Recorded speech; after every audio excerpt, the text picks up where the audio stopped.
What's up, you guys? Friendly Neighborhood Geek here, or Holiday Neighborhood Geek. I'm not sure if I want to use that title for this month or not, but yes, today we are looking at another handheld video game, one of my favorite childhood cartoons, Danny Phantom, Urban Jungle. Yes, this was developed by THQ.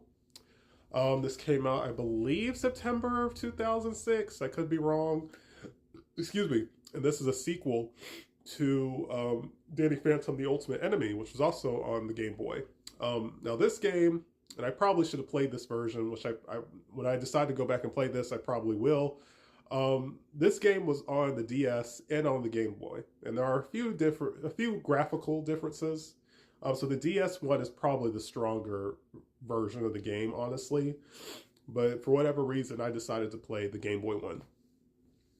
This is cool. This is like a a 2D side scrolling shooter type of game, I guess. The first game was a beat 'em up, which I love beat 'em ups. I wish it was longer. Honestly, to me, the first game is a little bit stronger in my opinion. Maybe because I just like that gameplay style, that genre, the beat 'em up genre, a little bit more. But the 2D side scroller or 2D shooter gameplay, it's cool. It's fun. Um, so what is this game about? And before I get into what the game is about, for those who don't know, Danny Phantom was a Nickelodeon action cartoon from like the mid 2000s. It was created by Butch Hartman, the creator of Fairly Odd Parents, Tough Puppy, and a whole bunch of other cartoons that aired on Nickelodeon. Um, it has a huge fan base. I kid you not. Um, I thought about cosplaying as Danny, like, and I found a few listings, like pre-owned cosplay suits of Danny's outfit. I might still do that because I just love his, I guess I just love his ensemble. I might still buy a Danny Phantom costume. Um, and I was out of town during November. I was out of town. I went to the mall. I went to a store called FYE. If you don't know what that is, just Google it. And they had a Danny Phantom book bag. I'm not sure if it may have been for girls. It looked like it was probably for girls, but the fact that I saw a Danny Phantom piece of Danny Phantom merchandise in a store was really cool to me. Like, holy crap, that is awesome. We're still getting Danny Phantom merchandise to some extent. I believe there was a comic this year, which was well received. Of course, fans were very happy about that because it's a new piece of Danny Phantom media. I think the original show had like 3 seasons. I think I think I saw it from beginning to end, but I haven't seen it in a long time. A lot of people wanted to come back. I think that would be a good idea if done right. I think that would be a good idea. Before I get into the game, I read that they were thinking of porting this game and maybe the previous one, Ultimate Enemy, to console. So we would have got a full-on 3D console game, but that got scrapped. I think that's a huge disappointment that we didn't get a console Danny Phantom game. Could it still happen? Kind of like with the Samurai Jack game, Battle Through Time. Yeah, I think it's possible, but it's not, like I said, unless Danny Phantom is to get a resurgence, I don't think we're ever going to get that, which is a huge shame because I feel like Danny Phantom was the perfect, there was enough content to make a console game. A lot of people would say Danny Phantom as if you took Spider-Man and Ghostbusters and put the two together, you get Danny Phantom. And I agree with that. It, like, low-key, Danny is kind of like a Peter Parker type of character, so that's a really neat concept. Um, to say all that background information. So yeah, what is this game about? Well, this is taken from an episode of Danny Phantom Urban Jungle, where this plant ghost takes over the city, uh, possesses his friend Sam, who becomes his love interest towards the end of the series, and he has to travel to the ghost world, the ghost zone, and he meets a tribe of like these like beasts, like they're like snow beast creature ghost characters, and they teach him ice powers. Danny develops ice powers essentially, and he develops another cool ability, which I won't spoil. And then in the original episode, he returns to the city, and he's able to use his new powers to take out Undergrowth, who was our main antagonist of the game, I guess. Um, but they throw in, since this was only a single episode, of course, a whole episode couldn't carry an entire game. So they threw in some other storyline type of stuff as well. So the game really starts off with Danny and his two best friends, Sam and Tucker. They're about to have a movie night. Then bad stuff starts to happen. He has to, turn into his ghost form and go save the day. So the gameplay, it kind of switches. Um, we have we have levels where you are Danny, flying through the sky, blasting ghosts. He has, different abilities. You can collect different abilities, kind of like with Galaga, or I would say Galaga. Galaga is an old shooter, space shooter game, but kind of equivalent to Galaga. And you can get power ups and levels that make your energy and it makes your attack stronger. You can take out more enemies, and um, there are little sub bosses that you have to take out. And of course, there's main bosses, and then we'll have levels like where there's a level where where Sam, Danny, and Tucker are in like a ship. They're in the ghost zone. You use the ship, um, and there's like a I'm not sure if you would call it the crosshairs, but there's like the crosshairs that you control on screen, and you have to shoot at all the different ghosts on screen. And the ship has different weapons and power ups that you could use. Like you could drop a bomb that will take out every enemy on screen or something like that. And that's really cool. I don't remember much of the soundtrack, honestly, but I'm sure it was fine. And like I said, you do get different bosses outside of Undergrowth in this game. Um, but like I said, I would probably recommend the DS version because unfortunately, my version, when I was playing on the GBA, it got corrupted. So when I decide to go back and play this game, I will definitely probably play the DS version. But like I said, it's a very charming game for what it is. At first glance, I didn't care for the gameplay. And I was like, well, this is the like I talked about the first game and I played it and I enjoyed it. Let me check out the second game. And like I said, the handful that I played, because like I said, my version got corrupted. Oh, the handful I played, I enjoyed it. I liked the story. I liked the graphics. I liked the gameplay style. It was very charming for what it was. And like I said, it's just a huge shame that they planned on making a console version and it got scrapped. It bothers me so much that Danny Phantom did not get a proper console game. Like I said, SpongeBob. I think Jimmy Neutron may have gotten a console game. I'm not entirely sure on that. Fairly Odd Parents, Butch Hartman's other or most popular, for better or for worse, um, animated series got a handful of console and handheld video games. Now the Nicktoons video games, where all the Nicktoon characters had to team up and work together. Danny was present for those games, and I'm not sure. I never played those, so I'm not sure how Danny plays in those games. If he's playable, I'm assuming he's playable in those games. But if, like I said, if he is, I'm not sure how he plays in those games. So you can't count that. You can't count the Nicktoon games. But again, those are more like spin-off titles, and they focus on all the Nicktoon characters. But to say all that, I recommend it. Like I said, you could play both these on emulator. Just download an emulator to your phone and have a good time. Yeah. And if you haven't seen the show, or if you haven't seen it in a long time, I recommend, giving it a rewatch. I plan to rewatch it at some point. Like I said, with the comic coming out and being successful, hopefully that'll lead to more Danny Phantom content, or hopefully that'll lead to some type of resurgence.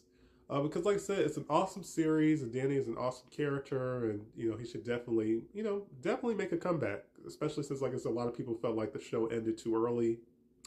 Some of the writing for some episodes could have been a little bit better. There is a Danny Phantom action figure, if anyone's curious, and there's a Danny Phantom pop.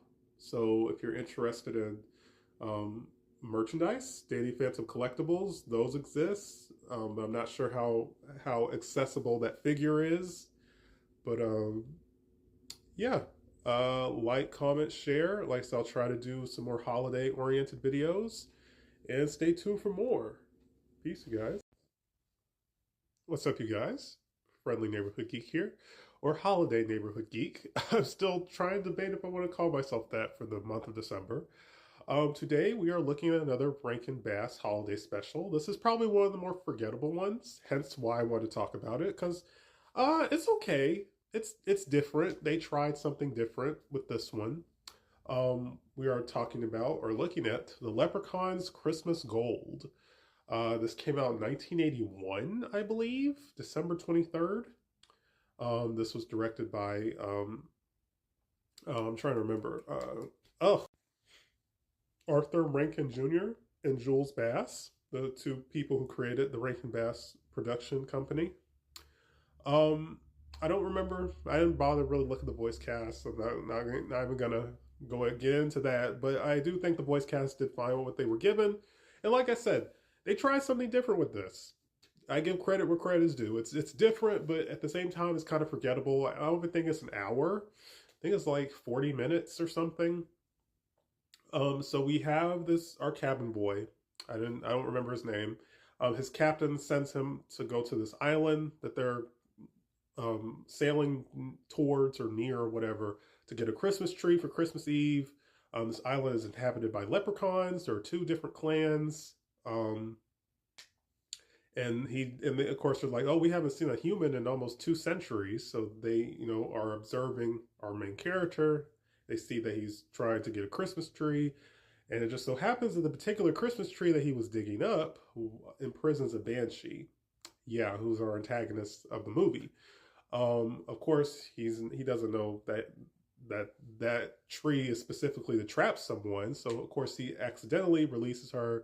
I think she tries to steal the leprechaun's gold or something, or K-word the leprechauns. But I think she was trying. I'm just spitballing, but I think she was trying to take their gold.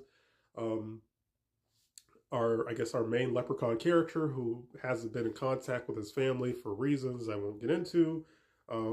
Him and our main character get acquainted with each other, and they work together, I guess, along with the other leprechaun clan or family to defeat the banshee.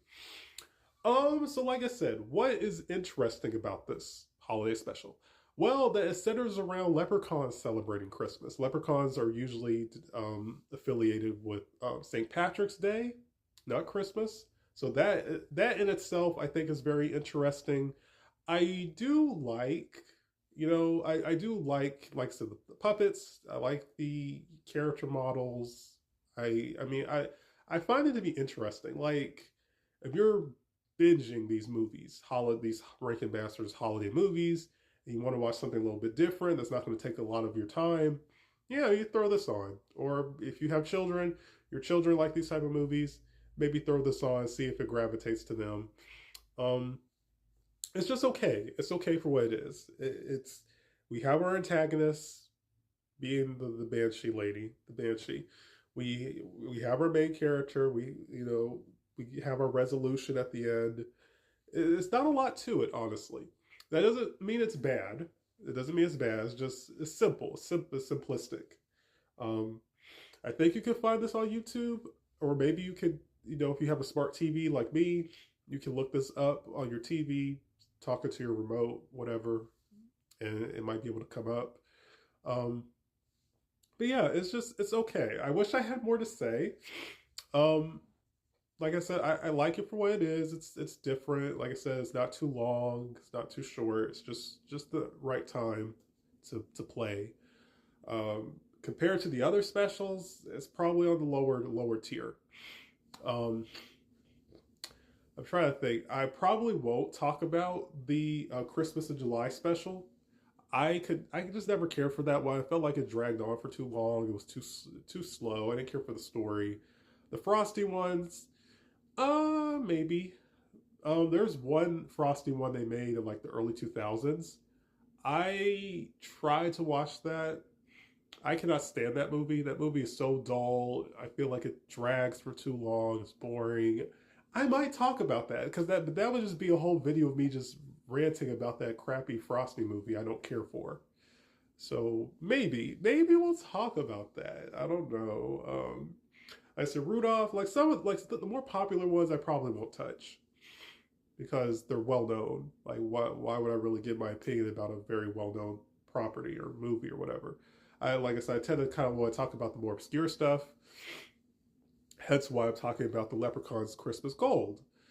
Um, but some other non-Rankin Bass productions I might talk about, like maybe some more holiday horror movies. I know I've talked about a good chunk of them on my channel. If you scroll, I wish there was an easier way for people to find my older videos.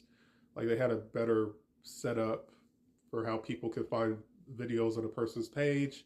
But I've talked about Jack Frost horror movie. Like I said, recently talked about Krampus. Um, I'm not sure if I talked about Silent Night, Deadly Night. Maybe. I know there's a Grinch horror movie. I haven't seen it yet. I don't. That might get a video. So at this point, I'm just like giving out ideas of what I might talk about for the rest of this month. Um, but yeah, not sure if I want to give a little update or not.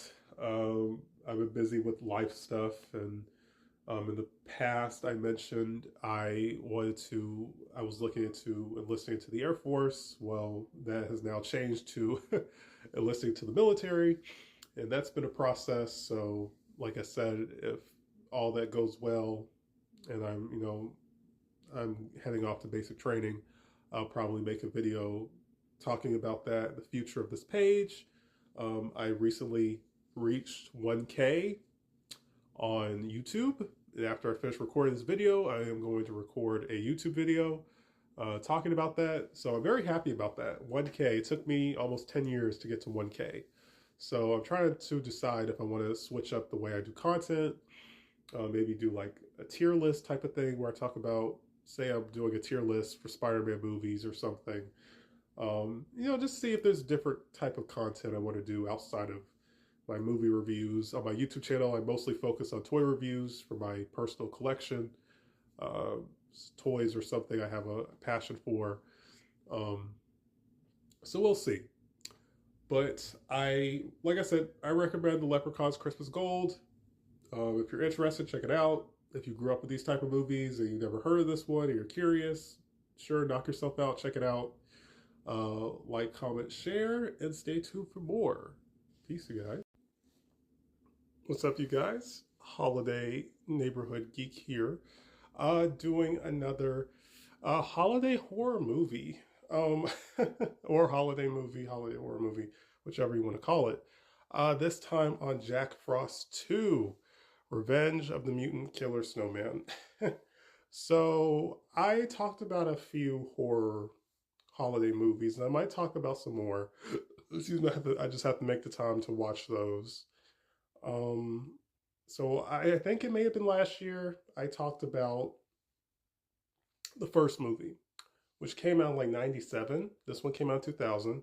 I believe both these were directed by Michael Cooney. Cool. And I think, between the two, I think the first one's stronger. And just the setting of the first one, which took place in a small town during, Christmas, wintertime, was, stronger. But this is okay. This kind of goes in the so bad it's good category. Like if you like bad movies, like when I've talked about the movie Hobgoblins, or Sorority Babes and the Slime Ball-O-Rama, or Spookies, like they're not, the quality isn't the best, but you know that the people who made it put genuine effort and heart into the movie, and you can still enjoy it for what it is, even if it's not going to be like a John Carpenter's Halloween. It's not going to be a Child's Play or Friday the 13th, Nightmare on Elm Street. It's not going to be one of those horror movies, but you're still going to, you can still appreciate it for what it is. That's kind of what Jack Frost was. Two, like I said, yeah, it's kind of a lower budget, but it's okay for what it is. So what is the story? Because like I said, I don't think I talked about the second one. If I did, I'll have to go back and look, but I don't think I did. So our main character from the first movie, who was a sheriff of the town that Jack was terrorizing in the first movie. Jack was a serial killer. Some experimental stuff happened, and his DNA got infused with snow, and he was able to come back as a snowman. Kind of like with the Sandman from Spider-Man 3. Kind of like with Sandman. Kind of like how he got his powers. Sort of similar, to Jack Frost. So, like I said, the first movie, he was terrorizing a small town. They found a way to defeat him. Second movie, the sheriff, who in real life unfortunately passed away some years ago. Ironically, he passed in an avalanche, which is crazy, considering doing these two holiday oriented movies that affiliated with, snow and wintertime. And then, for him to pass away in real life from an avalanche is really sad. But he did a good job in these two movies as our main character for the most part. So, he's traumatized, our sheriff, main character, traumatized from the events of Last Christmas, which would have been the first movie. His wife suggests that, the two of them and some of their friends from town go on a vacation to an island, like an island vacation or something, or tropical whatever, like Christmas in July or something. Um, of course, somehow Jack is able to. I think so. The FBI stupidly, accidentally resurrect him, and he's able to restore himself, and he finds his way to this island, and of course he causes chaos and all that crazy stuff. The acting isn't the best. I could tell, kind of tell who's putting in genuine effort and who's just kind of phoning it in. Like I said, I feel like this is a lower budget than the first one. So, I mean, you can tell that if you watch these back to back. But the snowman, the practical effects, the way Jack looks is entertaining, cool, and has kind of that goofy B movie vibe to it. Um, I'm trying to remember. Yeah, the kills are solid. The kills are decent. Just goofy, goofy, silly kills, I guess. Like this is a movie. Now, unless you were, like I said, you're into holiday themed horror movies. Like this is a movie that, like I said, if you watched the first one and you liked it, you might as well watch the second one, make it like a little marathon or something. Binge them back to back. If you have like a party, a get together, and your friends or family, are into this type of content, throw it on in the background, have a laugh, have some drinks or whatever. Just enjoy the goofiness for what it is. Of course, these are R-rated, so definitely not a family-oriented movie. And that's something I wanted to discuss. I don't know if I brought that up in the previous review. I have to go back and look at that. Um, so around the time that the first one came out, I believe Michael Keaton did a holiday movie called Jack Frost, where his character passes away and comes back as a snowman. I've never seen that from beginning to end. I've seen bits and pieces because I didn't gravitate to that. Like he's our main character, but he dies early in the film. Kind of like with Brother Bear. Like that was one for anyone who grew up watching Disney's Brother Bear. As a kid, I never could really get into Brother Bear because of that aspect, seeing our main character die and be resurrected as a bear. Just it didn't sit well with me. Um, I appreciate those movies now, though, even though I haven't seen them in a long time. I appreciate the Brother Bear movies as an adult. But so, like I said, yeah, kind of like with. So at the time, people, couldn't. Some parents couldn't tell the difference, and they may have accidentally. So I believe some parents accidentally rented or bought this Jack Frost instead of the Michael Keaton one, and we're in for a rude awakening. So crazy. We had two Jack Frost movies released around the same time. One was a family movie, the other one was a horror movie. Um, but there is this neat sequence in the movie where he's able to spawn offspring. I don't remember how. They're like these cute little snowball characters, and of course they're murderous and they're kind of like gremlins almost, which is kind of interesting. Maybe they pulled from Gremlins when they had some of those scenes with the little snowball creatures. While you see behind me, snowball creature, kind of like I'm not sure if it was like Chucky or Freddy does the jokes. I'm not sure, but kind of like with Freddy Krueger. I think Freddy did. I think Freddy would do jokes. I can't remember. Jack would say little goofy jokes when he would kill people, which was, entertaining. Um, and we get a good resolution. I believe they wanted to do a part 3. I can't remember what the story was supposed to be. You could Google that yourself if you're interested. But for whatever reason, we didn't get a 3, which is kind of a bummer. Would have been cool if this got a trilogy. Could they bring this back now? I mean, sure, why not? I mean, anything's possible. But it's okay for what it is. Like I said, I think 1 is a stronger movie. 1 was like a low budget, straight to DVD horror movie. But, just like I said, it taking place in a small town and it's wintertime, it's snow, all that stuff. Like I just felt like the setting was more fitting in the first one. The first one had more going for it. 2, as a follow up, it's different. Like it takes place on an island. Like I said, people like if you decide to go to Hawaii for Christmas or something like that, that's cool. That's different. That's interesting. You're trying something different. And like I said, it has some good kills, and like I said, the snowman costume and stuff all look cool. And little snowball creature characters were just funny, look stupid in a good way, hilarious, funny to watch. So yeah, if you're interested, like, comment, subscribe. Oh, my bad. I thought I was on YouTube for a minute. Like, comment, share, and stay tuned for more. Peace, you guys.